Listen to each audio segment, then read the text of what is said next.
Eu tive a impressão que, assim, o Cruzeiro jogou ali aproximadamente 30 minutos, num nível que eu, pelo menos, acho muito bom, assim. O Cruzeiro começou bem o jogo, foi para cima, foi agressivo, marcou alto, e depois o Cruzeiro meio que deu uma baixada, tipo, pô, estamos ganhando de 2-0. Eu não sei até que ponto foi um recuo estratégico ou um recuo realmente físico, né? Tipo, não dá mais para seguir pressionando alto. E acho que é aí que o Mirassol cresceu, né? Nos momentos que o Cruzeiro pressionou alto, ele até encaixou. Você citou bem aí a questão do Gabigol, o Caio Jorge muito ativo ali, participando muito das pressões. Mas, assim, acho que no momento que o Cruzeiro precisava voltar, fechar o bloco e marcar com as duas linhas de quatro, aí a gente teve dificuldade. Foi mais ou menos isso ou eu estou viajando?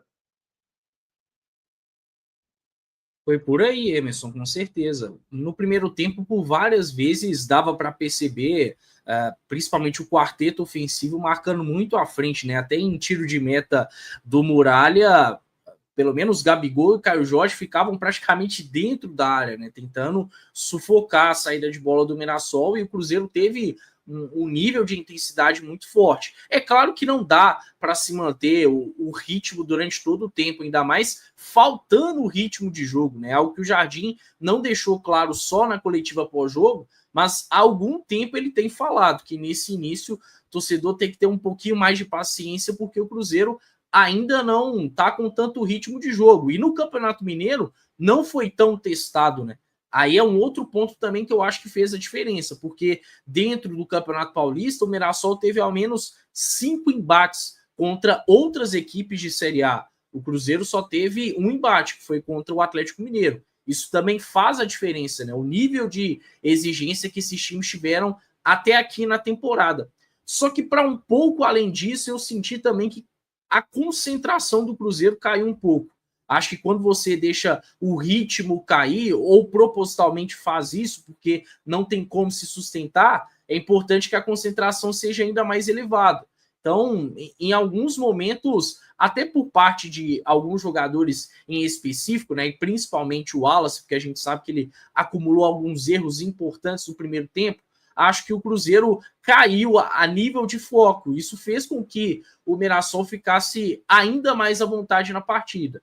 Então, são alguns pontos que realmente vão ser as partidas, os jogos que vão trazer ao Cruzeiro, né? Ainda mais jogos no nível que o Cruzeiro vai ter daqui para frente, em Brasileirão, em Copa Sul-Americana e até mais para frente na Copa do Brasil. Tem muito trabalho o Leonardo Jardim em todos os sentidos, né? No aspecto mental, físico, técnico e também tático. Eu acho que tem um aspecto aí, esse time ficou quase 40 dias parado treinando, e estar apto fisicamente e ter ritmo de jogo são coisas distintas, né? O time está apto fisicamente, mas está sem ritmo de jogo. Eu acho que isso pesa, e a gente viu isso nitidamente, acho que principalmente a partir do segundo tempo. Mas pegando o gancho do que o Emerson falou, esses 30 primeiros minutos bons e depois essa queda, além da concentração que o Caio falou, me incomodou muito a falta de maturidade para se defender com a bola, né? Isso que o Gabigol falou. Você ter a posse, eu acho que não tem problema. O jogo tem momentos diferentes e você tem que ser inteligente para tirar vantagem do momento do jogo. Você com 2-0 ao seu favor, não tem, às vezes, tanta necessidade no primeiro jogo do campeonato você ficar se desgastando. Às vezes você não tem nem perna para isso, né? De ficar marcando pressão lá em cima. Mas faltou controlar o jogo com a bola, né? Eu acho que rodar um pouco mais, com um pouco mais de paciência. Eu sei que o Jardim ele busca um jogo mais vertical e isso é muito bom, mas isso não significa necessariamente que você tem que ser 100% vertical o tempo inteiro. Às vezes o Cruzeiro forçando passes e devolvendo essa posse para o Mirassol, ao invés de cadenciar um pouco mais, buscar o espaço, girar a bola de um lado para o outro e chegar com paciência ao gol.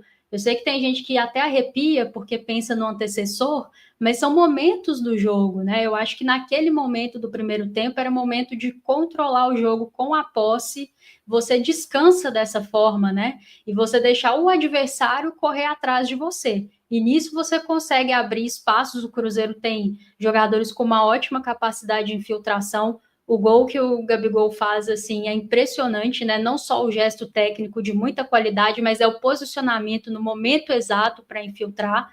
Então, os espaços iam aparecer naturalmente. Eu acho que faltou um pouco mais de calma, um pouco mais de maturidade mesmo, para lidar com as fases do jogo, sabe?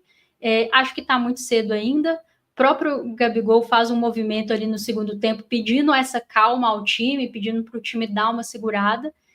Acho que com o tempo vai vir, só a primeira amostragem, mas já que não estamos no melhor momento físico, né, de intensidade, talvez ser um pouco mais inteligente com essa posse e saber lidar melhor assim com as fases do jogo, né? Ô Emerson, só para a gente tentar, acho que o torcedor entender um pouquinho que a gente estava falando, que eu estava falando mais cedo, né, sobre a função do Caio Jorge, eu até já deixei montado aqui, né, como o Emerson brincou na nossa... Deixa eu ver, aqui, ó, tá melhor enquadrado.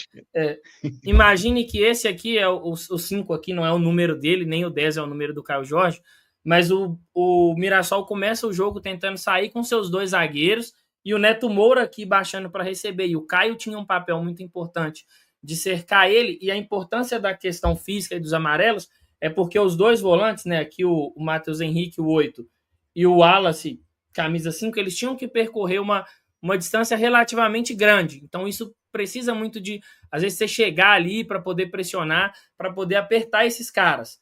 E aí o Cruzeiro conseguia muito bem tirar essas linhas de passe, os pontas, os meias, aqui no caso o Wanderson, e o Muralha só tinha como quebrar essa bola aqui para frente. Então acho que o Cruzeiro consegue muito bem. E aí depois, no segundo tempo, até vou ajeitar aqui, porque o Mirassol ele tem uma alteração na saída de bola, ele passa a baixar mais os laterais para poder fazer essa saída mais sustentada, tira o Neto Moura, né? E aí o Cruzeiro muda a forma de marcar. Ele coloca o Gabi também, né, Pedro? O Danielzinho, também sim, começa a baixar mais também. A baixar mais. E aí o Cruzeiro ele muda essa forma de marcar, ele coloca 4 caras no meio, o Wanderson mais à direita ali, o Dudu mais à esquerda, e aí o papel do Gabi e do Caio Jorge ele muda, né? Eles têm que fechar por dentro o 9 e o 10 aqui, e aí o Cruzeiro acaba tendo que fazer esse encaixe duplo aqui nos 2 jogadores de meio campo, mas eu acho que a Rafa pontuou uma situação que é muito interessante. Quando o Cruzeiro não consegue pressionar, quando essa pressão ela é quebrada, o Cruzeiro tem muita dificuldade de correr para trás. Quando essa bola entra entre as 2 linhas de 4, principalmente, o Cruzeiro sentiu muita dificuldade. Então, não sei se é uma questão física, não sei se é uma questão de encaixe, né, como a Rafa falou. Mas foi interessante, enquanto o Cruzeiro teve físico e teve a condição ali, digamos, não tinha ninguém amarelado, o Cruzeiro conseguiu exercer essa pressão mais alta. Então, são pontos que o Leonardo Jardim precisa trabalhar, e eu até vi uns bons comentários nas redes sociais, que é a questão de o Cruzeiro já enfrenta essa dificuldade desde o Diniz. O Cruzeiro precisa de melhorar um pouco mais estar ligado na jogada, como o Caio disse também, na questão de se defender quando você está em bloco médio, porque aí, geralmente é uma defesa mais por zona, então todo mundo tem que estar muito atento. É o meu momento de pressionar esse cara, ou se eu sair daqui para ir lá ajudar o meu companheiro, eu vou estar, na verdade, prejudicando o coletivo. Então, quando você marca por zona, você tem que estar muito ciente. E tem um ponto aí, muita gente vai falar da partida do Wallace, e é um debate que eu tive, inclusive, mais cedo lá também com os meninos da Cruzeiro Stats, que é um ponto bem interessante. Acho que o Wallace ele precisa de fazer aquele movimento mesmo, de virar o pescoço para entender onde está o marcador. Acho que ele não faz isso. Isso acaba dificultando. Ele está sempre muito focado na bola, e acho que esse é um problema. Isso é um problema. Quando você não olha ali, você faz aquela divisão mesmo de referência. Eu tenho que defender o espaço. Ah, não, agora eu tenho que defender o jogador aqui, ou eu tenho que defender a bola. Acho que isso tem faltado para o Wallace. Isso tem prejudicado um pouquinho o estilo de jogo dele defensivamente. Até não achei ele tão ruim assim defensivamente contra o Mirassol. De novo, para mim, o maior problema do Wallace foi com a posse da bola. Ainda tem demorado muito a tomar as decisões, mas o Cruzeiro apresentou pontos muito positivos quando se dispôs a pressionar alto. E aí a gente vai precisar de entender se o Cruzeiro baixar um pouco demais essa pressão foi uma questão de os jogadores estavam muito cansados, ou foi uma questão mesmo de orientação. Não, a gente já fez 2-0, vamos baixar um pouquinho, então a gente precisa de entender, mas positivamente eu trago esse recorte. Eu até, já fazendo aqui uma extensão do que a gente geralmente faz no final, eu fiz um vídeo mostrando essa questão da marcação do Cruzeiro, eu devo soltar hoje nas redes sociais 6 horas, porque foi bem interessante. Acho que foi, para mim, o principal ponto do Cruzeiro na fase defensiva foi quando o Cruzeiro conseguiu pressionar, seja nesse 4-3-3, seja no 4-4-2. Mas a gente ainda precisa de corrigir quando esse time não está marcando alto, quando ele está num bloco médio ou num bloco mais baixo.